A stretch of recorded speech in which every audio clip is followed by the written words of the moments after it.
In case you're wondering, I had a hangover from last night's ratchet display on the BBNAIJA reunion. I could not believe that is some people's definition of a bad day. Ridiculous. Before I continue this video, I promised myself that I was going to give you guys my own definition of who a bad bae really is, okay?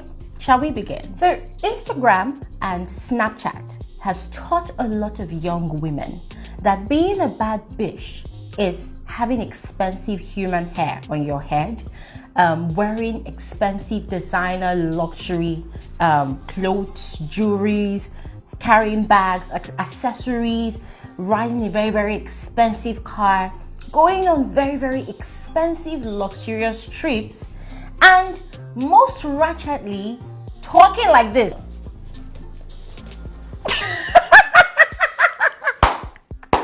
That is crazy. Listen, that definition is not streamlined to only those few things that I listed, because there's quite a lot. I mean, you walk into the street, you walk into different places, and you see a lot of absurd mannerisms. And these people, they call themselves bad bitches. And you're wondering, like, which planet are people coming from? I don't understand. And they also get this misconception that confidence is loud. That is how most misinformed bad bitches actually carry themselves. And guys, to be very honest, no shades intended, but that was exactly what I saw displayed from TOLANIBAJ'S on last night's episode of the BBNAIJA lockdown reunion. However, this is my own definition of who a true bad bitch is. You've got your shit together. You've got your businesses thriving. You've got your head in the right space. You've got your confidence, not loud, but very, very quiet and firm. You've got your self-respect intact at all times, and so you will never put yourself in a situation where people are going to see your madness. You've got self-control. Even if you have anger issues, as a bad bitch that you are, you will not allow the world to see your nakedness. Yes, and as a bad bitch, you've got to remain comported at all freaking times. You've got to remain classy. That is the word, classy. A bad bitch is forever.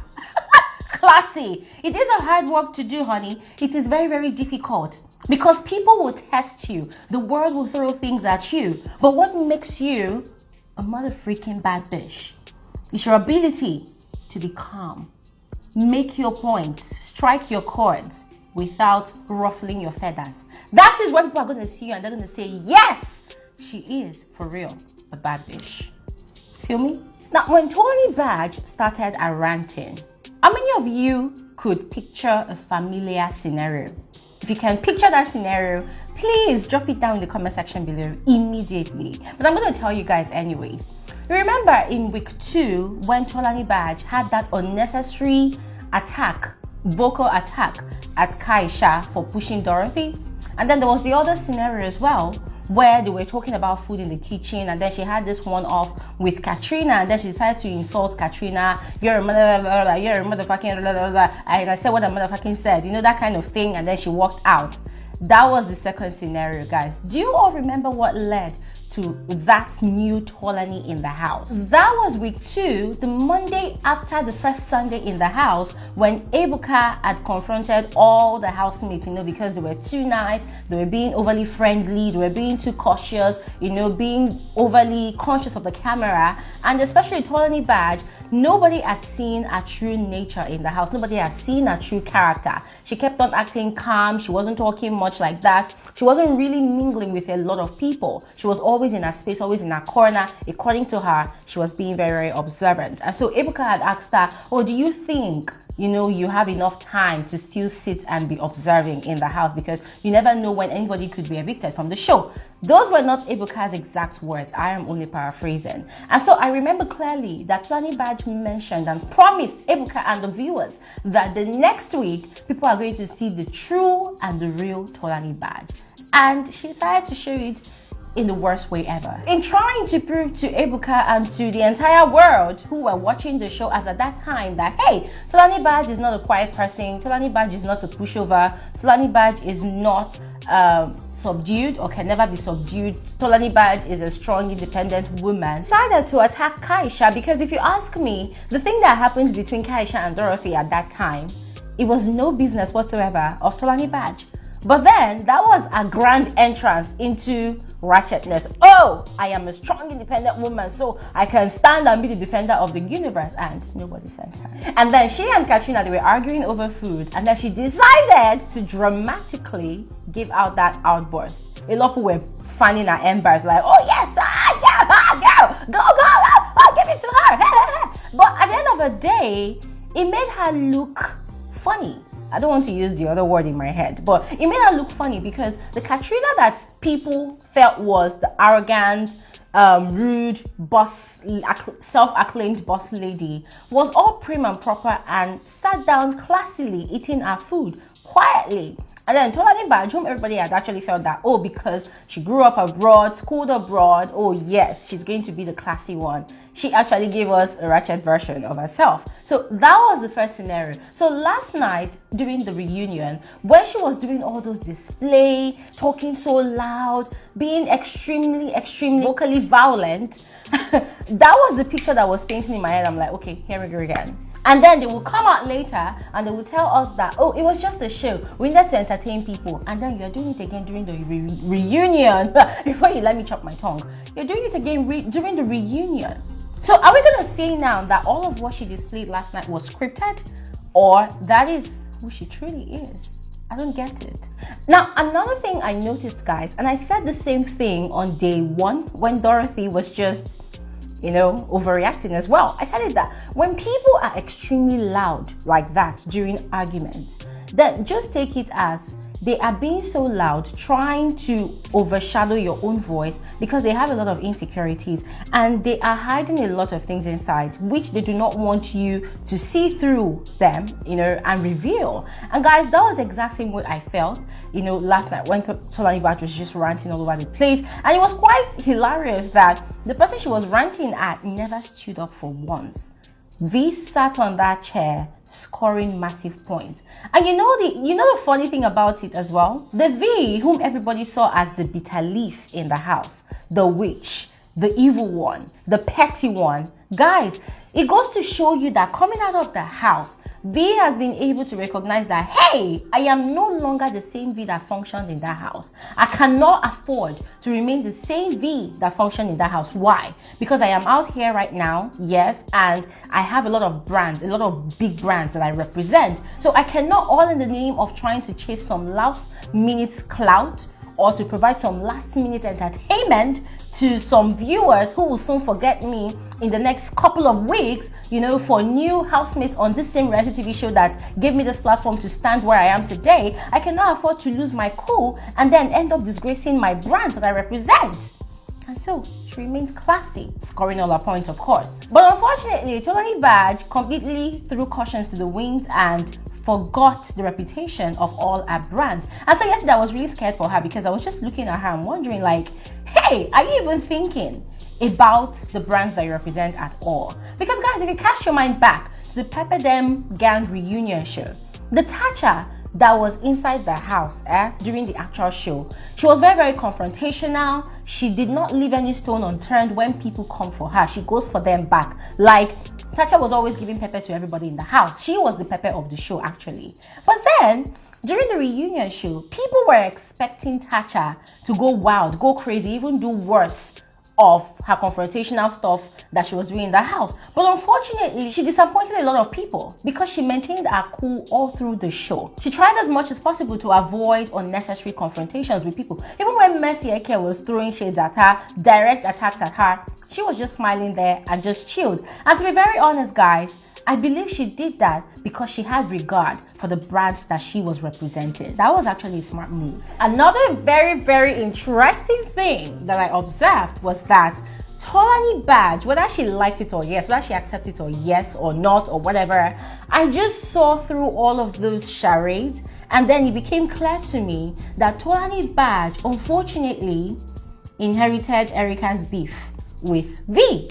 Because there was no clear explanation for that, because Ebuka kept on asking her over and over again that Tolani, do you actually see V's upset? Because guys, let's be realistic. It's not like V had no fault in this whole thing. Of course, whilst Tolani, after Tolani was actually evicted from the house, V said a lot of things out of anger. And I'm proud of how V was able to accept her wrongs. She admitted that yes, she said a lot of nasty things after TOLANIBAJ'S was evicted, and that was because she felt betrayed. She was upset that her friend, a very good friend, could have the heart to want to sabotage her relationship, her happiness in the house, which they had actually discussed anyways. So when Ebuka kept on insisting and hammering on that question, guys, it was very, very obvious that TOLANIBAJ'S kept on shying away from answering the question by just simply going on and on and on, shouting and raising her voice and cursing and gesticulating. It was just a bunch of noisiness that we were seeing that last night. But at the end of the day,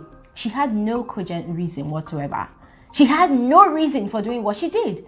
And guess what her weak reason was? Oh, okay. Maybe I just did not reach you. Maybe I just did not reach you. Maybe I never saw you as a friend. How about that? And I'm like, okay, that's what you could have just said. You shouldn't have wasted our time shouting, babe. You wasted. God. And then the part where she was threatening to beat V outside the set, you know, when they get to the hotel. Guys, I'm sorry, but what I pictured in my head was one Lagos Agbero that was the any for me change me my neck I was just like, oh my god, don't come close, guys. That was the most ratchet thing, I swear. That was so ratchet. And then it was quite disappointing because she made reference to V not having a certificate, not having graduated, like, oh, blah blah, I'm a graduate, don't talk to me, blah blah, I'm a graduate and stuff like that. I have 3 businesses, TOLANIBAJ'S Logistics. And I'm like, okay, I'm glad you are a graduate, but is this how a graduate would behave themselves? All for the name of what? You're trying to provide entertainment. I don't get it. Now, the lowest blow for me in all of TOLANIBAJ'S rantings was when she used the fact that, okay, not really a fact anyways, because Neo has actually traveled to Ghana, and he said it that, oh my god, from the first time in my life I traveled out of Nigeria, so that is actually an international trip as well, even though it is within Africa, you know. But then TOLANIBAJ'S going ahead to use the fact that previously Neo had never traveled abroad, you know, to insult him. It just went to show, guys, let me not just say the things I want to say, because for real, genuinely, I love TOLANIBAJ'S. I love her personality, but all of those things that I saw during the show and on this reunion now, I'm sorry, but I don't know. I mean, how do you use that to insult people? Or people should not talk to you because they've never traveled abroad. Hey, excuse me. Guys, do you know that Glory Elijah has never, ever traveled out of Nigeria? I haven't. But you did not see me going crazy on the streets like a mad person. You don't even know. But I'm still exposed. People still gain exposure, whether they've left the shores of their country or not. Because the world has evolved now. Why am I even beating? Listen, at the end of the day, at the end of all those noise, at the end of the reunion last night, I just looked at it and concluded that, okay, fine. Tolani just successfully proved to the world, to everybody that watched Big Brother Naija, that indeed she was desperate in the house. And yes, she was. She acted desperate. We saw it. And I talked about it on my channel. She acted desperate in the house. And then coming on to the reunion again, she still showed that yes, she's the jealous girlfriend who did not succeed in getting the men she wanted to get in the house. Because guys, if you look at it on the show, that's during the whole Big Brother Naija Lockdown Season 5 show, if you look at it, every single girl, okay, except Wathoni anyways, but every single girl in that house, they had a friend, a male friend, whom they could run to and talk to, even though they were not in a relationship. Dorothy was not really in a relationship or caught up in different triangles. But what happened? She had Prince as a best friend. So she had a male figure to lean on. Wathoni did not really have a strong relationship earlier on in the house, but she had Trickity as a best friend to lean on. And then later on, she had a thing with Brighto. What's her name? Kaisha never really had a relationship in the house, but at the end of the day, she had who? She had Trickity to lean on in the house before she was evicted. But then if you look at it, guys, TOLANIBAJ never really had a male friend in the house, like a solid male friend in the house. And so it made her look very, very lonely. It made her look like she was missing out of the action. And another funny thing that happened, guys, I'm sorry to use this word, but it made her look very, very horny in the house, because we saw a lot of nights, a lot of scenes where Prince was sleeping in the bed and she kept on going to Prince. She wanted them to make out, she wanted them to kiss, she wanted them to touch, she wanted them to do a lot of crazy things, which she had seen her friend Erica doing with Kidwaya, you know. So a lot of all those things that we saw in the house and her claims from the show last night, it did not just connect, because we saw different on the show. Even if she is claiming that Prince made the first move, but then her actions in the house did not really portray her to be the person that was chased. She made it look like she was the one doing the chasing. And then instead of her to calmly come onto the reunion show and clear her name, which she said she was going to come and do, because that was what she told Ebuka from the introduction, that, oh, all the perception, all the misconceptions people have about TOLANIBAJ, I'm coming to change that narrative, I'm coming to speak my truth. She came and she spoke a lot of lies, even though they were supposed to be her truth, but she made them sound like a blatant lie. And then she came on there and completely disgraced herself, disgraced her brands, disgraced her certificate that she says she has. She completely disgraced the regard people actually had for her. And it was quite disappointing. Now, the highlight for me from last night's show, regardless of all the noise and all the confusion, yes, was when Ebuka gave Neo the floor to clear his name, you know, with regards to Tolani's claims of him making the first move on her. Before Neo started speaking, he looked at VEE and said, by the way, you look beautiful tonight. And VEE was like, thank you. Oh my God. Oh my God. I was blushing, guys. I was blushing. I was so shy, as if I was the one that Neo gave that compliment. And I'm like, yes! Yes, bro! That is how to defend your woman's honor on national television. Guys, listen, there was no other way that Neo could have defended VEE more than that. Period. No, let me do it properly. Period. There was no other way. Because when TOLANIBAJ just started, you know, with the outburst, saying all those nasty things to VEE and all of that, and VEE was just looking at me, I'm like, oh God. If this was still inside the house, I'm sure these two people will fight, and I am all for that fight. You know, at some point I was even saying, because Neo was just quiet, watching everything play out.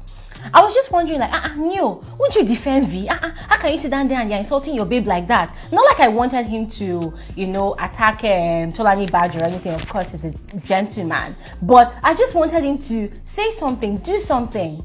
I love that approach that Neo took. He didn't have to say a lot. He didn't have to say a lot. He just had to reaffirm how crazy he was about VEE. Right in front of the madam that was saying that, oh, you asked me if I liked PDA. I'm like, what has that got to do with anything? Anybody can literally ask anybody anything. What is that? What?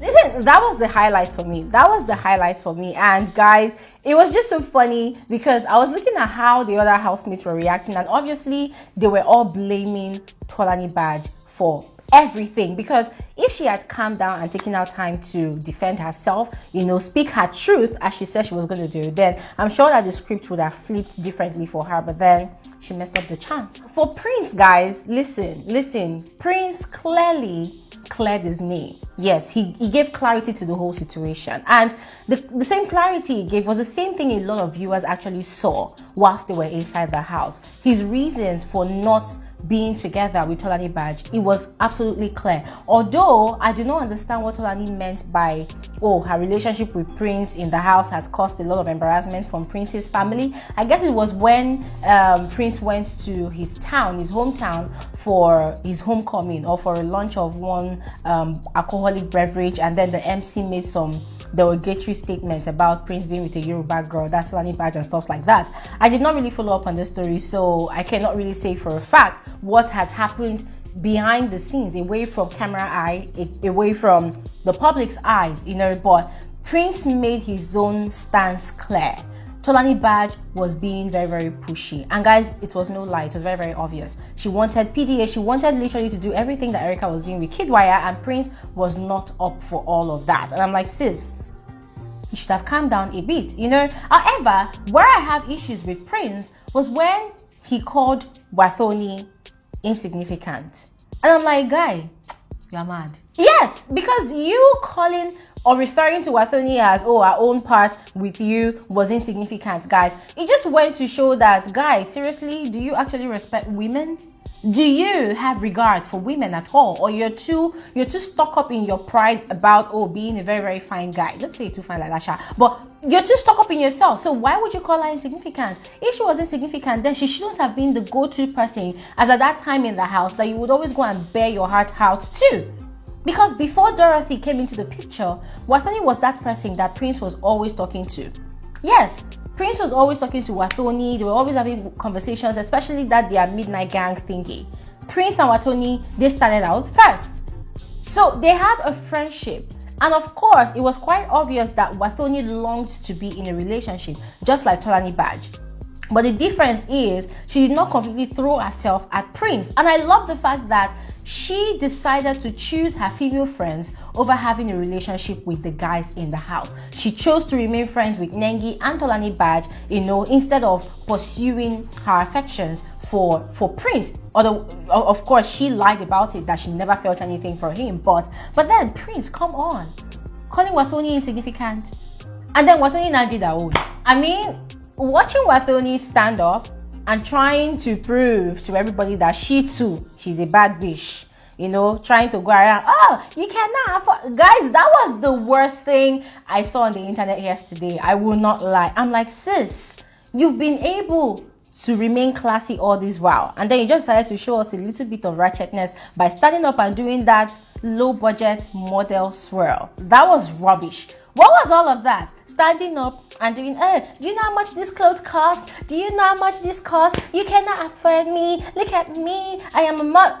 And there we go again. She decided to bring the fact that she's a mother, that she has a child. If people talk now, Wathoni will say that they've used their son to insult her. You see how a person will take Sida and carry Wahala for his own head? I don't get it. Frankly, guys, you see that part that Wathoni did, that annoying show off? To be very honest, that was a turn off for me on last night's episode of the BBNAIJA lockdown reunion, hands down. It was a complete turn off because it just came across as all the while that TOLANIBAJ'S was standing up, doing a charade, doing a theatrical dramatics, it was as if Wathoni sat down with pen and paper and she was jotting points. She called herself a bad bitch, I will do the same thing. She stood up and she gave a 360, I will do the same thing. Guys, I swear down, it was as if that was exactly what Wathoni was doing. Was as if she was taking mental notes, even though she had no pen and paper on her. She was literally taking mental notes, and then when given the opportunity, she also decided to stand up and do it. But I'm sorry to say, but hers was non-classy at all. At least TOLANIBAJ'S own, in the midst of all that ratchetness, it came with a bit of class, but Wathoni's own was just an eyesore. And I'm like, okay, fine, you would have won tonight's argument as well, but you did this rubbish, so it puts you on the same level with where TOLANIBAJ'S had reduced herself to, period. And then there was a part where Dorothy was trying to put pepper and salt inside the wound that was already festering amongst all the warring housemates, And I was just looking at Dorothy like this. I said, Dorothy, calm down now. You will not calm down yourself now. If they face you, you will come and start, doing like this and talking, trying to explain plenty things. And I like what Ebuka said. I did not ask you. If I ask you now, you say you do not remember. But I felt like Dorothy was doing too much. I felt like she was trying so hard to be a part of the conversation. I'm like, come on, girl, calm down. You won't today your body self. I mean, look at Nengi. Guys, if you've been feeling Nengi from day one of this reunion, please just drop your FSWG T-Mugs. Just drop your T-Mugs emoji. Drop it. Because guys, I swear down, Nengi has been so calm. She has been so classy. Look at the way she just sat down there, absorbing all that's going on around her. In her head, another that girl is sitting out there calculating money, calculating the next endorsement deal. I swear, but Dorothy, nah, she was doing too much. Trying to draw attention. At some point, I felt like she was trying to steal the shine from the people that should actually own last night's conversation. And I'm like, girl, sit down and be quiet, because there's still more drama to be expected from your corner. So calm down. Let these people have their shine. Let them have the floor. Let them have the shine of tonight's drama. You calm down. You want to do your body. But overall, last night was a good show. It was amazing. I love the fact that a lot of things was cleared. I especially also love the fact that Neil continuously reaffirmed his affections for VEE. I mean, that was my highlight, as I said. Pretty much all that I have to say on this particular episode of Frankly Speaking with Glory, guys. What do you want to talk about from all I have said? Let me know in the comment section below. Drop all your thoughts in the comment section. I look forward to seeing all of you on another episode of Frankly Speaking with Glory. And guys, do not forget, I announced my FSWG channel membership yesterday, so please go ahead and check out the video where I explained all of those things. I linked the video in the description box below. Please click on that video and watch to listen to all the details of my channel membership, and I will see you guys shortly. Bye.